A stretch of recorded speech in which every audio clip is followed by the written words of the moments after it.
Dear friends, good morning. And first of all, the greeting and the wish that this Congress can be a really powerful moment of grace for all of us.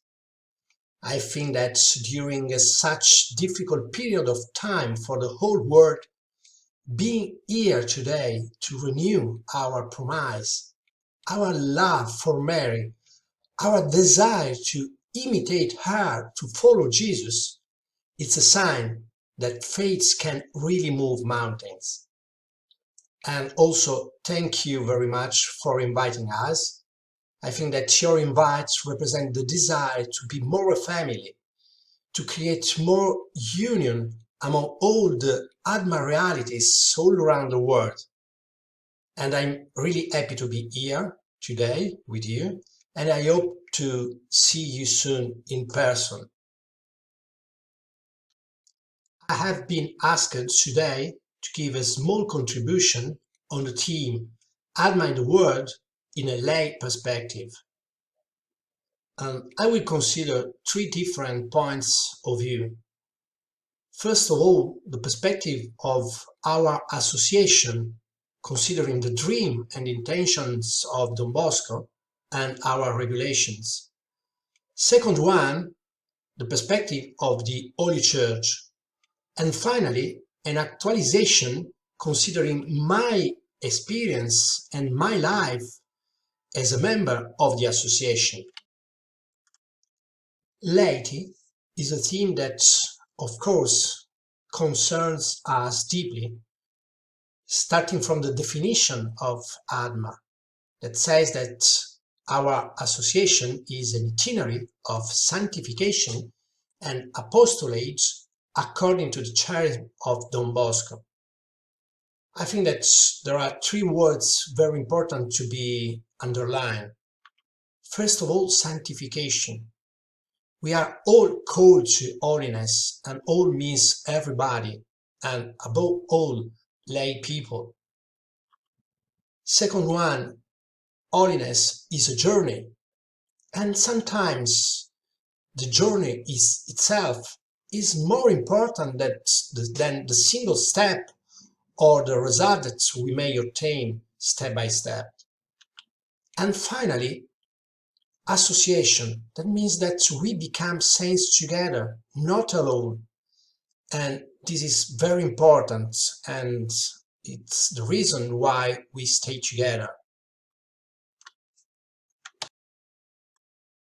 In specific, Don Bosco founded ADMA in order to defend the faith of lay people, and especially poor people, and to involve the majority of people in the spirituality and mission of the Salesian congregation, under the motherly presence of Mary. ADMA is first of all an association of lay faithful, as our regulation says, and the biggest parts of us all around the world are lay. Also, the commitments that we take as member of the association, the commitments that we live, are commitments of life addressed to lay faithful. And finally, all the activities that we carry out as apostolates and service find their natural field of application in the lay portion of the community. This means that popular dimension and laity are dimensions really ingrained in our charism. And if we change perspective now for a while to understand what the Church says about laity, we can discover that the reflection and the magisterium of the Church after the Second Vatican Council and important documents such as the Apostolic Exhortation Christi Fidelis Laici have deeply renewed the role of the laity within the Church, understood both as individual participation, because our vocation, the lay vocation, is a complete vocation to which we can experience the holiness, we can find the holiness, and also from an aggregative perspective, an aggregative form of participation, such as our ADMA, for instance, whose aim is to participate responsibly in the mission of the Church to bring the gospel of Christ as a source of hope for people all around the world. I think it is interesting to consider the criteria of ecclesiality of an association, of a lay association, and also the fruits that come out from the life and work of a lay association proposed by Pope John Paul II within the Christi Fidelis Liturgy. I don't read everything here, I just underlined a few words that are quite important to rediscover how we match as a lay association what has been said by Pope John Paul II. For instance, looking at the criteria, the primacy given to the call to holiness, the authentic communion with the Pope, the evangelization and sanctification of humanity.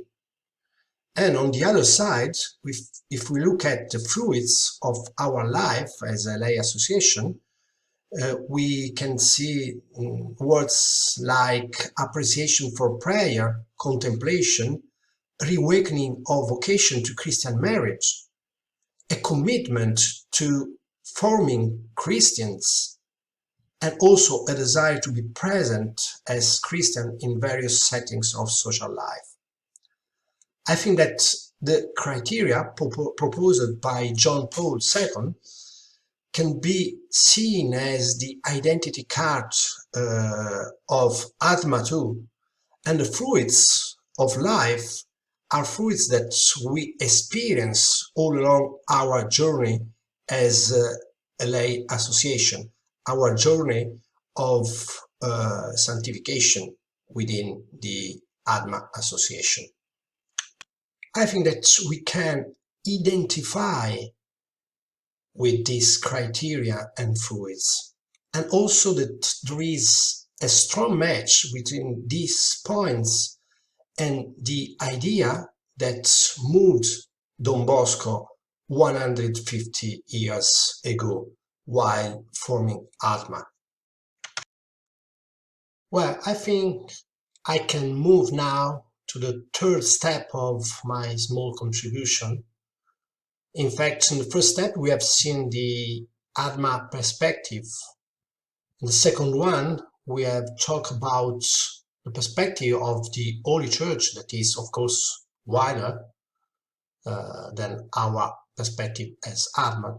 We have seen also that there is a strong match between the two perspectives, of course. So the question now is, there is anything else to say about laity? And also, as a lay association, we already know and already live everything in the right way. Well, I think that sometimes we may run the risk, especially in practice, in our life, in our experience, of taking for granted and not considering a few points that are quite important and, if fully understood, can transform our way of being ADMA today.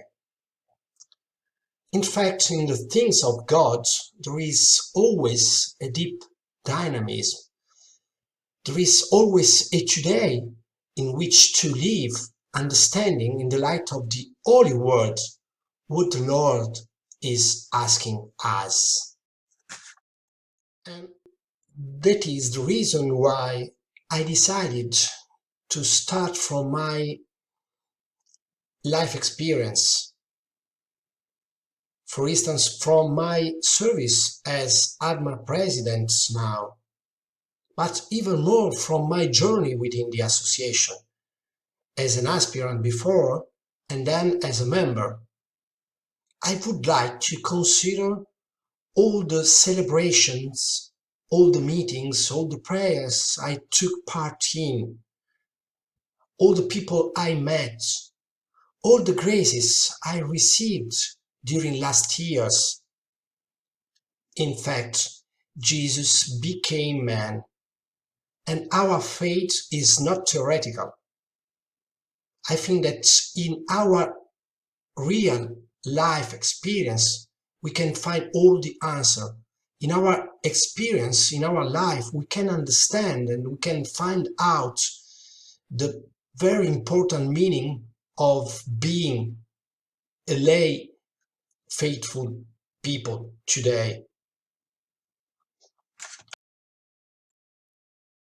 And to talk about my experience, the most important thing is to go back at the beginning to tell you a little bit more about myself and my family. I put a photo here of my family near to Mary Help of Christians. I'm 48 years old. I'm married with Barbara, and in exactly 12 days we will celebrate our 21st anniversary. We have 4 children that you can see here: Matteo, Caterina, Sara and Margherita. We live near Turin, and we have a quite normal life made up of many joys, some troubles, small and big problems to be faced every day in our life as married people, as parents, as member of a community, as workers, and so on. And from this brief presentation, I take a first important words that we may consider to reflect on our lay dimension. And the word is daily. Being part of the Association of Mary Help of Christians as lay people does not lead us to live outside, elsewhere, to escape in some way from our daily life. On the contrary, it changes our view of the present. It helps us to adopt the right attitudes in our daily lives, to entrust our lives to Mary and to follow her. And what a great gift and resource we have. We must never separate our belonging to the association from our ordinary life. In fact, we must never think that we are ADMA member only during celebrations, meetings, retreats, and so on. As Pope John Paul II says in the Christi Fidelis Laici, our condition is not simply an external fact, but a reality which is destined to find the fullness of its meaning in Jesus. And the second important word is family. We must leave our belonging to the association not only as single person, but as family. ADMA can involve all the family, all the members of a family. Adults, young people, kids, parents, grandparents, children, and so on. We must consider that defend the faith of lay people according to the desire of Don Bosco while forming ADMA today means to defend and help families in their journey. And I leave you a few questions that can be useful to go on with the reflection in the next days. For instance, do I leave my belonging to the association as a nourishment for life in the everyday life? ADMA is part of my family life, is really part of my family life, and my family is part of ADMA. Do I run the risk sometimes of taking refuge in the experience of being a member of ADMA outside of reality and outside of my daily commitments, such as family, work, parish, and so on? And in our daily life, another important word we must consider is simplicity. That means rediscover what is essential for our life. We are called to be in the world, but not of the world, as the Gospel says. We must constantly seek a balance between heaven and earth. The call to simplicity is important for our life as lay people within the association. In our journey, in the journey of all ADMA groups in the world, we must ensure that the fundamental values and choices of our faith always remain at the center of our commitments. We must not lose the style, the simplicity which Don Bosco desired from the beginning, from the ADMA foundation. The centrality of Jesus in the Eucharist and the entrustment of Mary, help of Christians, are the cardinal points in the search for our balance. If we put them at the center, all the rest of our experience as lay faithful will take the right shape and the right color in every time and in every place. A few questions about simplicity that we can use for our prayer or our reflection. For instance, do I seek balance in my daily life? Can I renounce what is not essential in my faith journey? And as an ATMA group, we keep our attention on what is at the heart of our faith. We know how to discern in our journey between what is specific and qualifying and what is not. In our group, we exploit the value of our identity, our ADMA identity, such as the Eucharistic adoration, the Rosary, the commemoration of Mary, help of Christians, the 24th each month.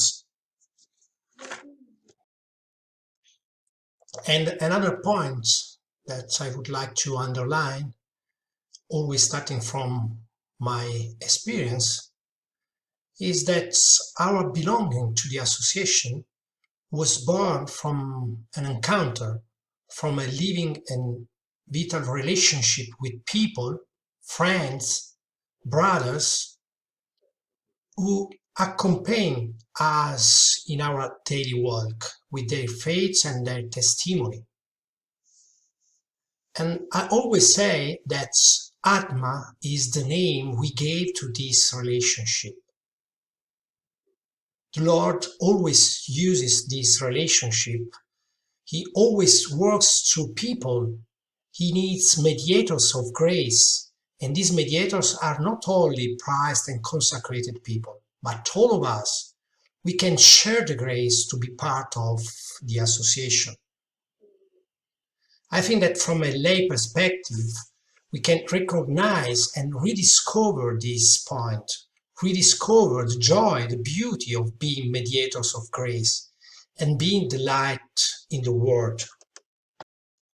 And so, on a personal level, am I in love with Mary? And do I communicate my love for her to my brothers and sisters? As a group, are we ready to share the grace and joy of having taken Mary into our home, of being guided by her to Jesus? Do we recognize the role of mediator that the Lord has chosen for us? We keep forming ourselves to be good mediators. We form like people to be able to animate our groups at different level in the future. I think we can strengthen the role that lay people have in the spiritual animation of our association, without losing the important role that consecrated and priests have in the association, while representing Jesus among us. Well, at the end of the story, if I had to summarize everything in one sentence to give you at the end of my small contribution, I would say that as lay members of ADMA, we can share the grace in our daily family life and with simplicity. And finally, if sharing the grace is our most natural form of apostolate, and everyday life is the framework, and simplicity the style, we can say that the whole world is the vineyard in which, as ADMA members, the Lord calls us to work, each one in his own reality. Yes, because ADMA embraces the whole world and embraces it at all times in the story. Don Bosco conceived our association so that every single local group, every small or big reality from Turin to Timor, or in South Africa or America or wherever, could be unique and unrepeatable. Each group can grasp and enhance the beauty, the color and the specificity of the place and of the time in which it is called to live, letting the spirits blow and preserving only what is essential, what tied up all of us, that is the reference to the two columns, that is being children of Don Bosco's dream, and finally being part of the big Salesian family. Thank you very much and see you soon. Bye bye.